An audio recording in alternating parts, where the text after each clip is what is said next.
Hi guys, welcome back to the channel. Today we'll be talking about an important and the most under-talked topic in Linux system programming, that is file I/O. File input output is always done using a file descriptor. We usually call it a FD, which stands for a file descriptor.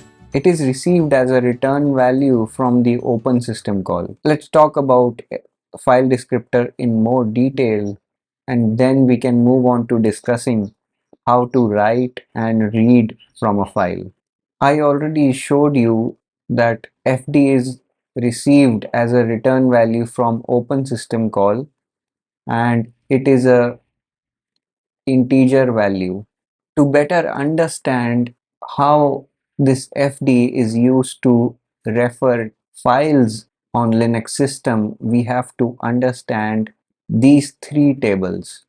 Each process maintains a table containing all the file descriptor it has opened. Although it has been represented as a table, but you can think of it as an array of structure that has these two fields, flag and the pointer. Flag is used to represent some file descriptor specific flag, and it is usually a close on exec flag that is represented under the FD flag column. We'll talk about close on exec further in this video. File pointer is a direct pointer to a system-wide open file table. This is a table that kernel maintains, and this is not specific to a process. It is common amongst all the processes. So if a process A and process B is running on our Linux system, then both of them can reference entries inside this open file table. Let's look at what this open file table contains. There are three fields: the offset, status flag, and the inode pointer. Offset is the current location of the cursor inside the file. So for example, if I have a test.txt file that has maybe 3 lines and my cursor is currently at E, then file offset would represent this information that cursor is some byte ahead from the start of the file. Status flags are used to represent the flags that we provide while calling the open system call. This could be read only, read write, or write only. We'll talk about these flags as well in detail. Inode pointer is a direct pointer to the inode table. This table is also maintained by the kernel and is common across all the processes. Two rows inside the system-wide open file table can point to same inode entry. This would mean there are two open file descriptor having their own offset referencing the same file. So for example, if test.txt is the file and both process A and process B has opened test.txt, then these two rows inside the system-wide open file table would reference the same inode entry for this test.txt. But since the offset for each row is different, each of the FD could be at different positions at same point of time. Don't worry, we'll talk about inode in detail, but I am giving you an overview before we start talking about read and write system calls. To understand the contents of inode table, let's recall what the output of ls command looks like. I have taken a screenshot, and these are the fields that I see as an output to ls commands. These are the permissions on the file: file owner user ID, the group ID, size of the file. These are some timestamps, and this is the file name. Inode table would contain the file type, all the file permissions, what is the owner's user ID, what is the group user ID, size of the file, and also some associated timestamps. The most important bit inside the inode table are data block pointers. These are the actual pointers that points to the file.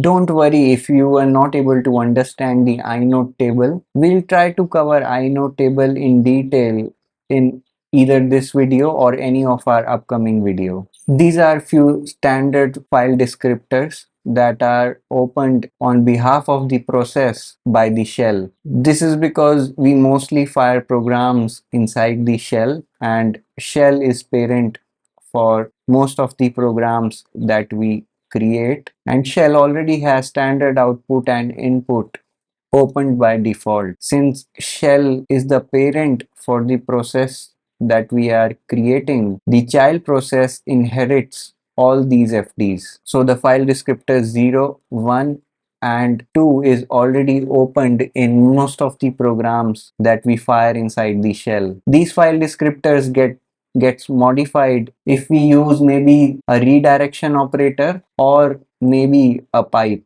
We'll talk about how the standard descriptors are modified in case of pipe and redirection operator. But for now, keep in mind whenever shell creates child processes, the child process inherits the file descriptors from the shell, and the standard file descriptors are opened in most of the child processes that shell has forked. The standard input is the keyboard and standard output is the screen attached to the system. We already talked about open system call in our previous slide. Open returns an integer value that is used to index inside the process specific file descriptor table. This file descriptor table in turn points to the system wide file table, and then in turn it points to the inode table, which at the end points to the actual file. Read system call is used to read from this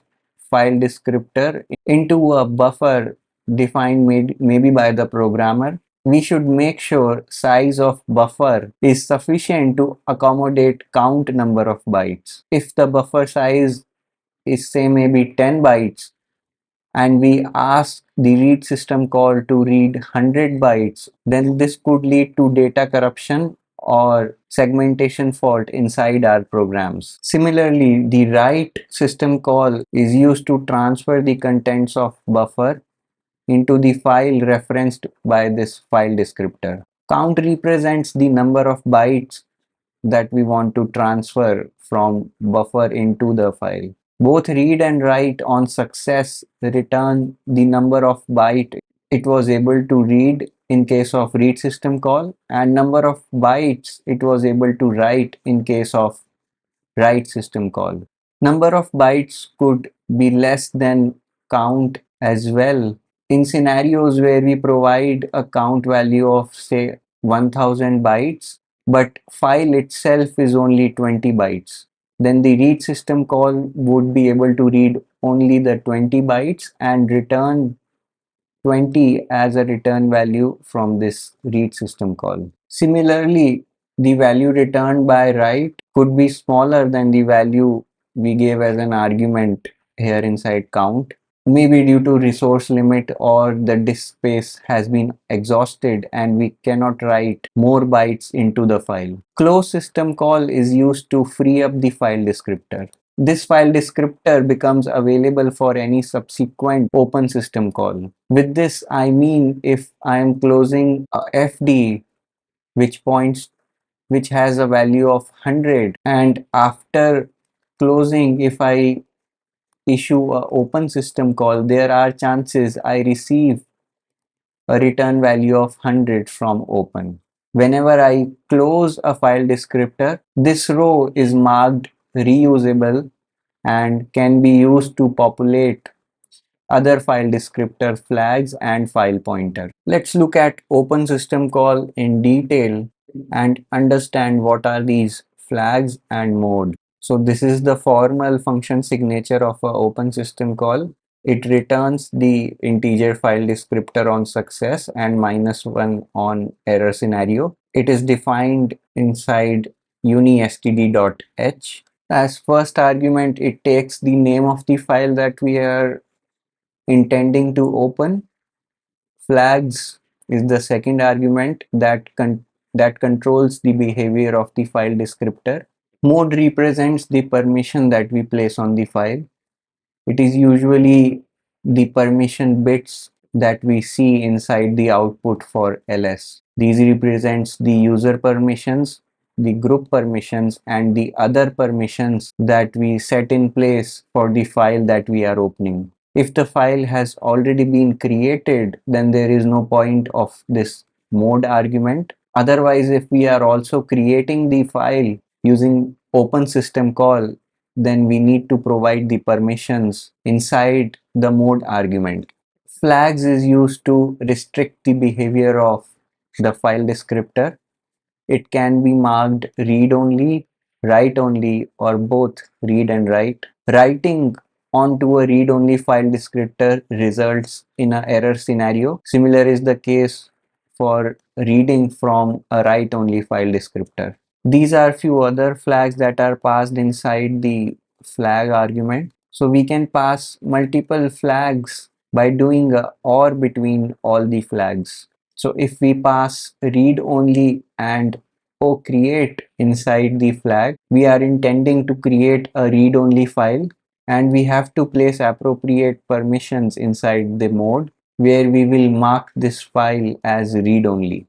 Let's also talk about close on exec flag.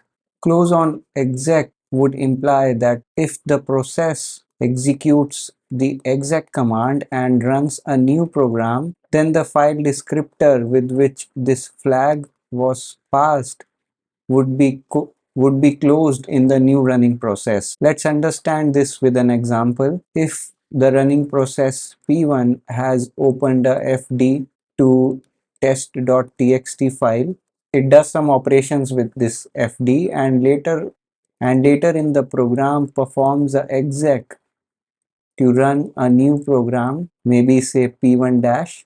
Then once this exec is executed, P1 gets replaced with P1 dash, and FD would now not be available in P1 dash if we would have provided close on exec in this open system call. If close on exec has been missed from open system call, then P1 dash would have access to this file descriptor as well.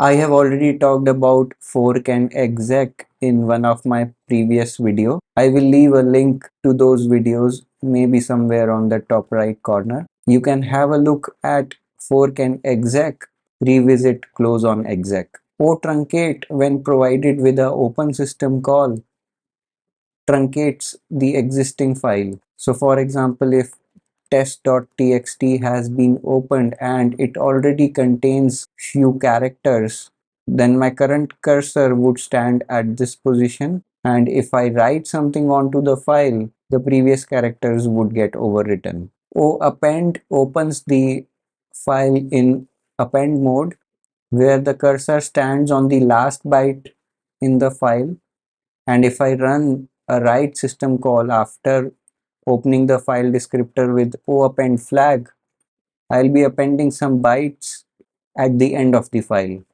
Osync is used to disable the kernel buffering. To understand osync, let's first look at how a process address space looks like. The process address space is divided into two spaces. One is user space and one is kernel space. User space consists of user stack, where we create stack frames for all the functions that we create, but kernel space has kernel stack that implements all the system calls that we invoke from the user space. Now coming back to osync, whenever you invoke a write system call on a file descriptor, the bytes to be written to the file are not immediately written to the file that resides on the disk. Instead, there is a kernel buffer that kernel maintains where these bytes gets queued, and once this buffer gets filled, the data is flushed to the actual text file that resides on the disk. So if you invoke multiple write system calls. That doesn't mean every time the disk file is updated. Instead, all the write system call data gets enqueued in one of the kernel buffer, and once this buffer gets filled, the data is finally moved to the disk. This is an optimization that is performed by the kernel to minimize disk access. Disk access are costly, but queuing data inside the kernel buffer is cheap. So every write queues data to the kernel buffer, and at some point of time, the data is flushed to the actual disk file. Providing a osync flag with open system call makes sure that the writes are immediate and the data buffered into the queue is flushed each time to the disk before write returns. We'll talk about osync in detail when we talk about buffering in one of my upcoming video. But for now, this is the basic underlying concept that the buffering works with. This is the formal signature for a read system call. We provide the file descriptor that references the file and has been received as a return value from open system call. Buffer is a programmer defined memory into which the data from the file is read into. Count specifies the number of bytes that has to be read from this FD into the buffer. We should make sure that buffer is able to hold the number of bytes that we specify in count. For example, if we give a value of 100 in count and the buffer can hold only 10 bytes, then this might result in data corruption. It is also important to note the return value of read. Read returns the number of bytes it was able to successfully read from this file descriptor file. It returns 0 if there is nothing to be read from the file and the cursor stands at the end of file, and -1 in case of error scenarios, which could be possible due to no permission on the file or a file doesn't exist. In such scenarios, we get error values like e-access and ent set into the global error variable.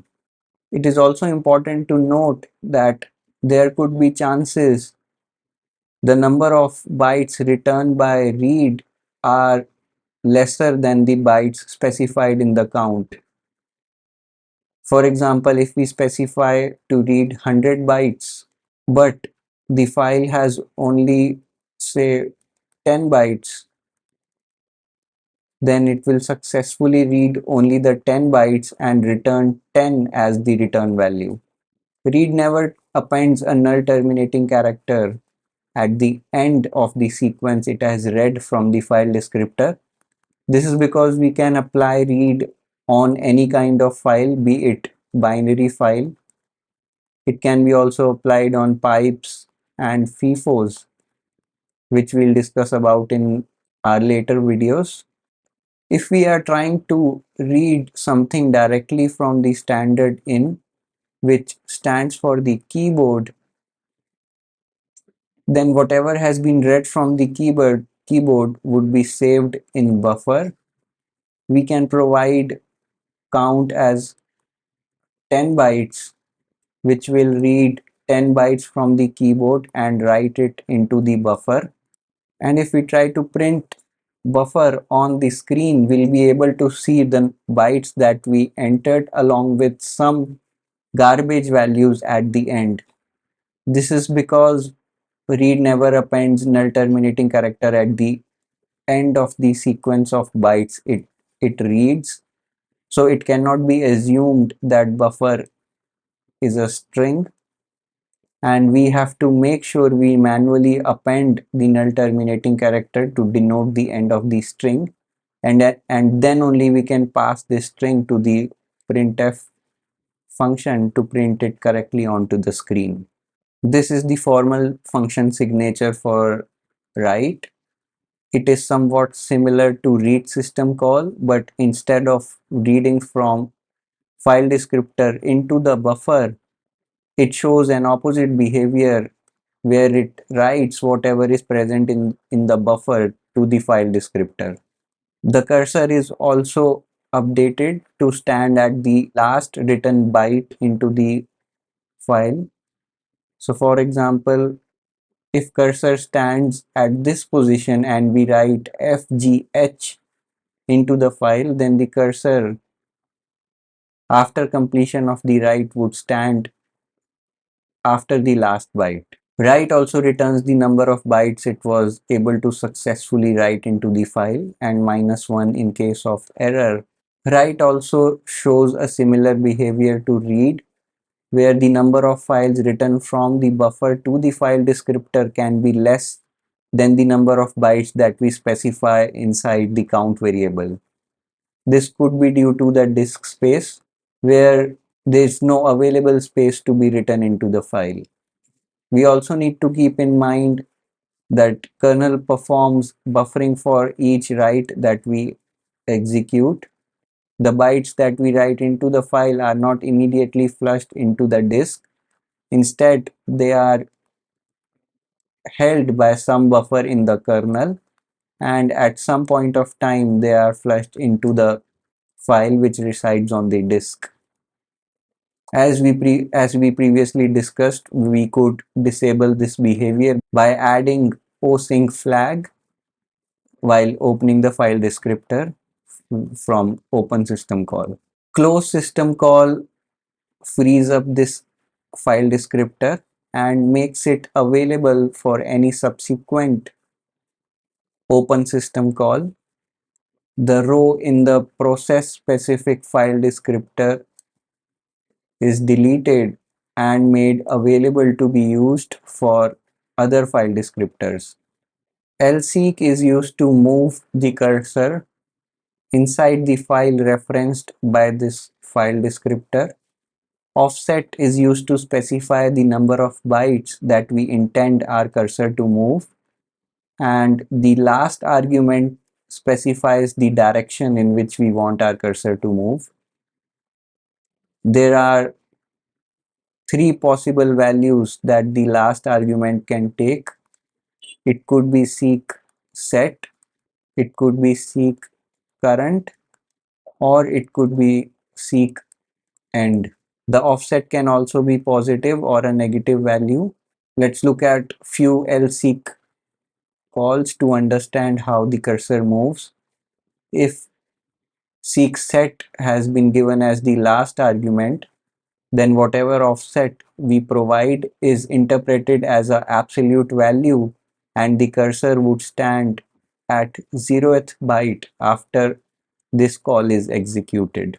If we specify 100 instead of 0 in this lseek call, then the cursor would stand at the 100th byte after this call completes.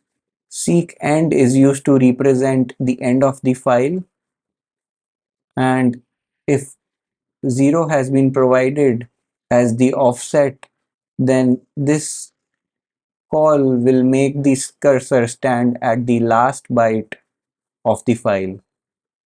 If we give a positive value of offset with seek end, then the cursor would move 100 bytes ahead the end of the file. Similarly, if we give a -100 with seek end, then cursor moves 100 bytes in the reverse direction and stands at the 100th byte from the end. This behavior is similar for seeker, where we can move either in the forward direction or the backward direction by using positive or negative offset.